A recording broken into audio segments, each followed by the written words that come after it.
მოგესალმებით ძვირფასო მეგობრებო, ჩვენ ვაგრძელებთ აფხაზეთის საინფორმაციო ანალიტიკური ცენტრის მედია პროექტს სოხუმური ბრეხალოვკა. დღეს ჩვენთან სტუმრად იმყოფება სოხუმელი ქალბატონი, არაჩვეულებრივი პიროვნება, მსახიობი ქალბატონი მარინა სოლომონია. მოგესალმები მარინა, კეთილი იყოს თქვენი ფეხი ჩვენს ვირტუალურ ბრეხალოვკაში. ძალიან მიხარია რომ ჩვენი გადაცემის სტუმარი ხარ. სულ მინდოდა თქვენთან თეატრალებთან და მსახიობებთან მესაუბრა სოხუმზე.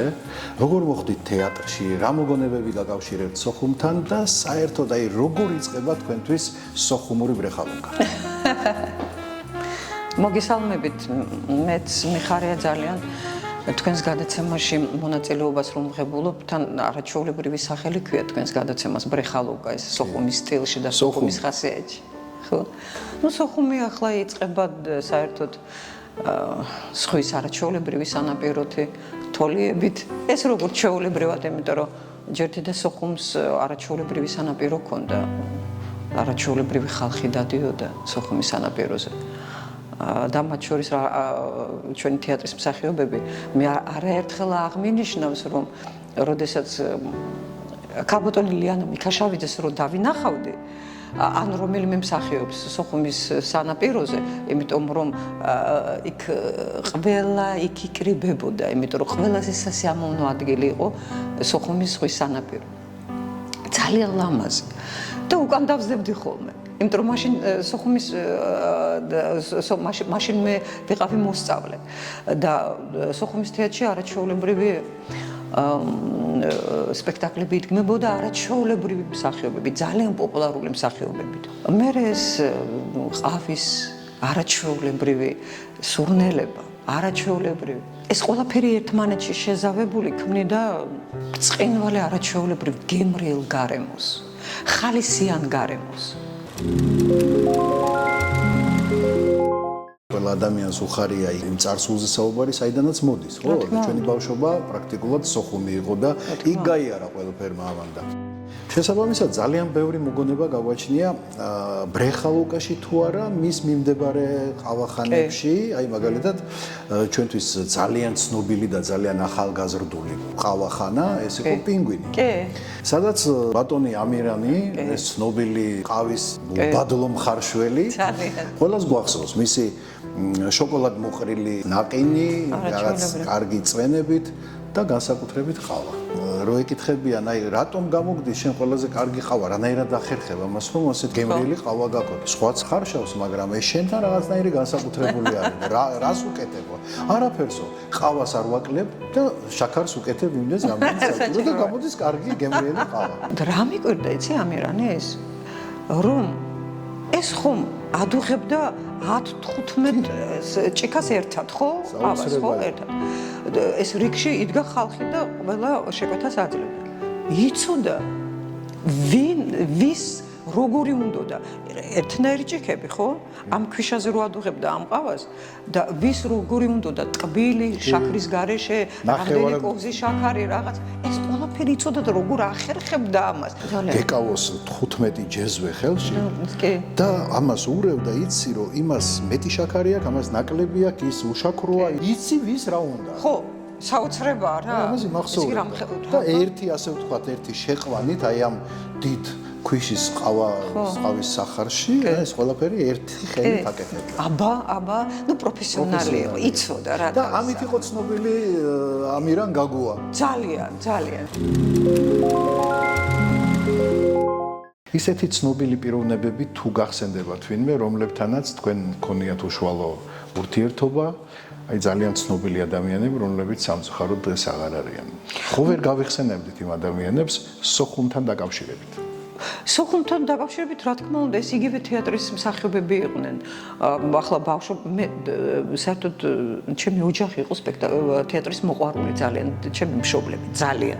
და ამიტომ ჩვენ ხშირად დავდიოდით. მე მოსწავლე ვიყავი თეატრში, ხშირად დავდიოდი და მახსოვს არაჩვეულებრივი სპექტაკლები, ყარამანი ცოლს ირთავს, სადაც ბატონი დიმაჯიანი თამაშობდა, ნუგზარ წერედიანი, მახსოვს სცენა სერგო პაჭკორია ის იმხელა შთაბეჭდილება იყო ჩემს აღქმაში სცენები მახსოვს სცენები რომელსაც მე ვუყურებდი არაჩვეულებრივი ფლორა შედანია ჩემი უსაყვარლესი ნორა ყიფიანი თეატრალური ინსტიტუტის დამთავრების შემდეგ როდესაც ჩვენ დავბრუნდით სოხუმში სოხუმის თეატრში მე მოვხდი საგრემიოროში სადაც იყო ფლორა შედანი გენიალური ბრწყინვალე მსახიობი ნორა ყიფიანი ჩემი უსაყვარლესი ნორა ყიფიანი და ქალბატონი თინა ბოლქვაძე ეს იმდენად იყო საინტერესო მათთან ერთად ეს საგრემიოროში ყოფნა იმდენად საინტერესო იმიტომ რომ საოცრებებს ყვებოდნენ საოცრებებს ძალიან საინტერესო ადამიანები იყვნენ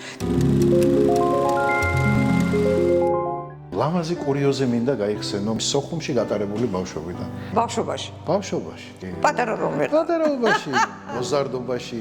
ბავშვობაში რა არის იცით? სულ ბიჭებთან თამაშობდი. კი, სულ პატარა რომ ვიყავი ომობანას. ბიჭებთან, სულ ბიჭები იყო. ეს ომობანას რაც შეეხება აგიხდათ, შემდეგი. ხო, სამწუხაროდ. და მე უკვე ფეხბურთს თამაშობდი. ფეხბურთს თამაშობდი ბიჭებთან. ხან კარებთან ვიდექი და ხან თამაშობდი. არ ვიყავი. შვილზე გადავიდა. ხო, მაშინ, კი. სულ ბიჭებთან მიხდებოდა თამაში, ურთიერთობა, ну რა თქმა უნდა გოგოებთანაც, მაგრამ აი ეს მახსოვს, რომ აი ეს ფეხბურთის თამაში ეზოში ჩვენ ისეთი ეზო გქონდა არაჩვეულებრივი და სოხუმში, თარხნიშვილის ქუჩაზე და იმ გენიალური ბავშვობა მაქვს გატარებული, გენიალური. რამდენიმე სახლი დგა საკუთარი სახლი და ერთი ეზო აერთიანებდა ამ სახლებს. ცხოვრობდნენ აფხაზები, სხვადასხვა შერვაშიძეები, კაკუბერები ცხოვრობდნენ არაჩვეულებრივი ხალხი. იქით ცოტა იქით მოშორებით კაციები ცხოვრობდნენ. არაჩვეულებრივი გენია სახეიშვილები, არაჩვეულებრივი მეზობლობა. აი ბრწყინვალე ყავას სვამდით დღეში 8 ჯერ ალბათ, იმიტომ რომ ყავის მის კულტურა იყო. თავისი ჩახედვებით იქ მკითხაობებით და რაღაც სულ ნარდის თამაშით. დენთან დაკავშირებული რაღაცა არასასიამოვნოისა გაქვს ერთი მოგონება. ხარ მოგიყვები. ბეწუზე ვარ გადარჩენილი. მე ვიყავი ალბათ მერვე კლასში ასე დაახლოებით და მე დედა ჩემი და ჩვენი ოჯახის მეგობრები ჩვენთან ერთად ისვენებდა ჟელეზნაუცკში.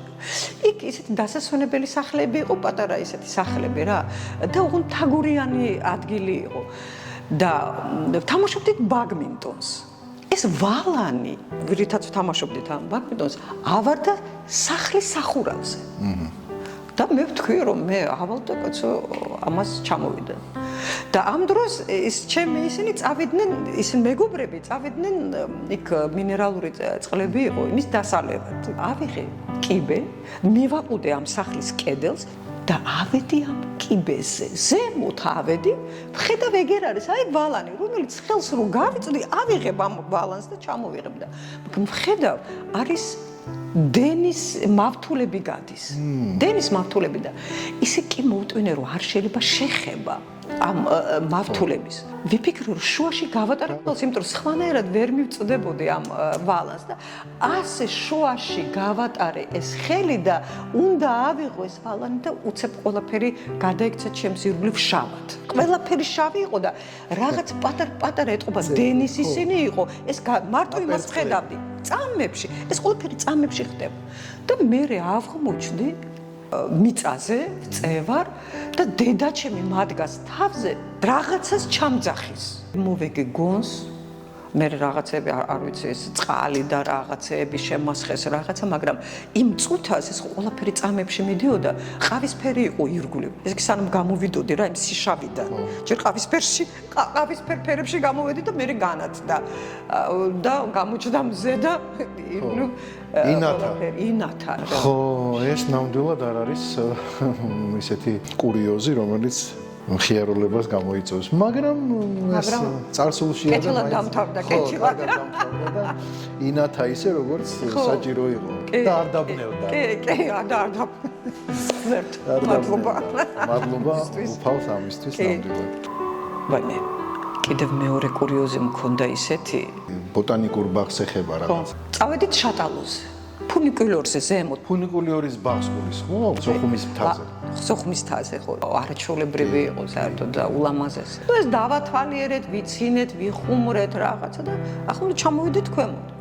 და ჩემმა კლასელებმა თქვეს რომ მოდი მოკლე გზით წავიდეთო და არა იმ შარით და ხო შარა მიდიოდა ძალიან კარგი ასფალტირებული, მაგრამ მოდი მთით დავეშვათო რა და ეს მთა არის დაქანება, ასე დაქანება მიდის რა და ეს მთა რო არის მე ასფალტია ჩვეულებრივი საგზაო. ჩემმა მეგობარმა მითხრა რომ იურა მაისურაძემ კლასელმა რომ მოდიო ისო რა ქვია ხელს მოკიდებოდა არა მე უთხარი კაცო მე თვითონ ჩავალ მეთქი რო დავიწყე ჩასვლა მე უკვე თავი ვერ შევიკავე იმიტომ რომ დაღმართი იყო ინერციით უკვე დავიწყე უკვე სირბილით კი არ მივდიოდი უკვე თან საყევი ხო უკვე მივრბოდი და ეს ხეები კი არის აქ მაგრამ იქ სად შეჩერდები იმიტომ რომ უკვე სიჩქარით მივდიოდი ვერ ავკრიფე სიჩქარე და ვერაფრით ვერ გავჩერდი და ვხედავ რომ აგერ შარა და რამხელა იცი ამ ქუჩასა და იმ მთის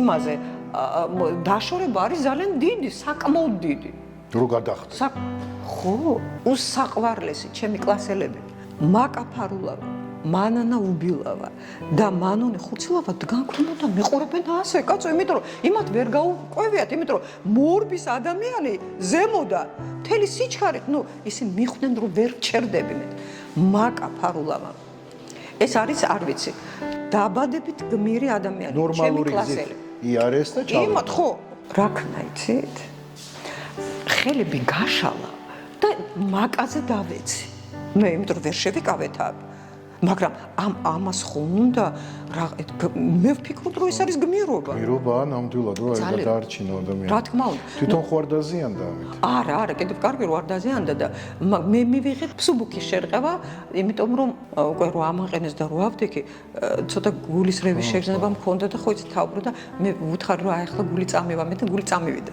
ცოტა ხნით ის ცოტა ხანით დამიკავეთ კი ცოტა ხანით ერთი ორი დღე არ საკმაოდ ცელქი ვიღავი საკმაოდ და მე და აი მაშინ მე ვფიქრე ცოტა ხნით რომ სამედიცინოზე უნდა ჩავაბარო მეთქე მაგრამ იქნებ ჩემ თავს მე ვუშველო ხო იმიტომ რომ ჩემთვის ეს იყო ცოტა სტრესი იმიტომ რომ ესეთ რა მაგრამ რა არის იცი კიდევ კარგი რო არ ჩავაბარე იმიტომ ეს არ არის არ იყო ჩემი საქმე ვერასოდეს მე ექიმი ვერ გავხდებოდი ვერასოდეს ეს არ არის ხო არის ადამიანი რომელიც შეიძლება რომ იყოს ეს მისი მოწოდება ცოტა ხანი იურისტობაზე ვფიქრობდი მაგრამ მე უკვე საბოლოოდ მე გადავწყვეტე რომ გამხდარიყავი მსახიობი ჩვენი დაბრუნების შემთხვევაში როგორ ფიქრობ ჩვენს თანაცხოვრებას ძალიან რთულია თქმა იმიტომ რომ მათგანაც უნდა იყოს ჩვენ საუკუნეები მოვდიოდით ერთად ერთი სისხლხორცი ვართ ცხოვრების ერთი სტილი გვაერთიანებდა ძალიან ბევრი რამ გვაკავშირებს რა ვიცი ერთი შეგნებით ცხოვრობდით ოჯახები იყო აფხაზი ქმარი იყო ცოლი ქართველი ან პირიქით შერეული ოჯახები ჩვენ ძალიან ახლოს ვიყავით მე ვფიქრობ რომ ჩვენ მაინც ერთად მოგვიწევს ცხოვრება კი სხვა გზა არ არის ჩვენ იმდენი გაგვაჩნია საერთო ქართველებს და აფხაზებს ეს უნდა გაგრძელდეს და მე დარწმუნებული ვარ რომ გაგრძელდება ძალიან დიდი მადლობა მარინა ჩვენთან სტუმრობისთვის ჩვენ არა ვართ განებივრებული ქალბატონების სტუმრობით გამომდინარე სოხუმური ბრეხალუგის სტილიდან უფრო მამაკაცებს ვეპატიჟებით ხოლმე მაგრამ გარკვეულწილად ჩვენ ქალბატონებით შემოვყავს იმიტომ რომ იმ მოგონებებს ეხება იმ ლამაზ ცხოვრებას ეხება რომელიც ჩვენ გავიარეთ აფხაზეთში და კერძოდ სოხუმში ამიტომ კიდევ ერთხელ ძალიან დიდი მადლობა და მე მინდა საჩუქარი ჩვენი ცენტრის სახელით გადმოგცე სპეციალურად ჩამოსხმული ღვინო რომელსაც ქვია გახსენი აფხაზეთში დიდი მადლობა ეს მოულოდნელი სიურპრიზი იყო ჩემთვის ნამდვილად რა მაგარია გავხსნათ მხოლოდ აფხაზეთში კი ნამდვილად დიდი მადლობა ამით გემშვიდობებით ძვირფასო მაყურებელო მომავალ შეხვედრამდე